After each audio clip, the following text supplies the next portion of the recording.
আসসালামু আলাইকুম, আমি মোহাম্মদ তানভীর আহমেদ। আজকে আমরা কাজ করতেছি S7200 PLC নিয়ে। এর আগে আমরা লোগো PLC তে কাজ করছিলাম, এখন S7200 PLC নিয়ে কাজ করতেছে। তো আমরা আজকে first of all S7200 PLC তে করলাম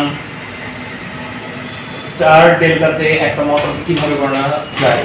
আমরা জানি যে ইন্ডাস্ট্রিতে যেগুলো মোটর বেশিরভাগ ইউজ করা হয় বা 0 থেকে 5 হর্স পাওয়ারের মোটরগুলোতে স্টার অথবা ডেল্টা যে কোনো একটা মোডে চালানো যায়, কিন্তু যেগুলা 7 হর্স পাওয়ারের উপরে বা 0 থেকে 5 হর্স পাওয়ারের উপরে যেগুলো মোটর সেগুলোতে স্টার ডেল্টা কানেকশনের প্রয়োজন হয়। তো আমরা S7200 PLC তে স্টার ডেল্টা প্রোগ্রাম করছি, এখন আমি আপনাদের অপারেট করে দেখাবো।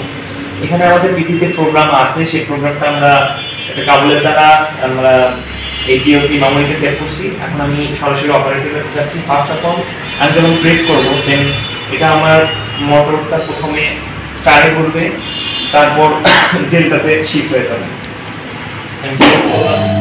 এখন আমাদের মোটর মেইনলি স্টারে করছে।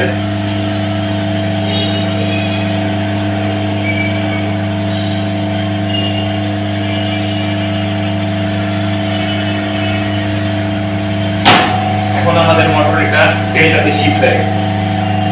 যেহেতু এটা ম্যানুয়াল সিস্টেম করা আছে, অটোমেটিক সিস্টেম করা যায়, আপাতত আমাদের এটা ম্যানুয়াল সিস্টেমে আছে। কারণ ম্যানুয়াল সিস্টেম বেশিরভাগ ইন্ডাস্ট্রিয়াল মোটর ফার্স্টে স্টার্টিং অবস্থায় রাখা লাগে। এটা ফার্স্ট অফ অল ইন্ডাস্ট্রির যেগুলো মোটর আছে সেগুলো মোটর স্টার্টিং অবস্থায় একটু কম ভোল্টেজে ঘোরাতে হয়, তারপর এটা ডেল্টাতে শিফট করলে অ্যাকচুয়াল ভাবে ঘুরতে থাকে। এই জন্য ফার্স্ট অফ অল স্টার থাকে, দেন আবার ডেল্টাতে শিফট হয়ে যায়। তো এই ছিল মূলত আমাদের আজকে S7200 PLCর উপর ভিডিও। সবাইকে অসংখ্য ধন্যবাদ শেষ পর্যন্ত ভিডিওটা দেখার জন্য এবং আমার জন্য দোয়া রাখবেন। আসসালামু আলাইকুম।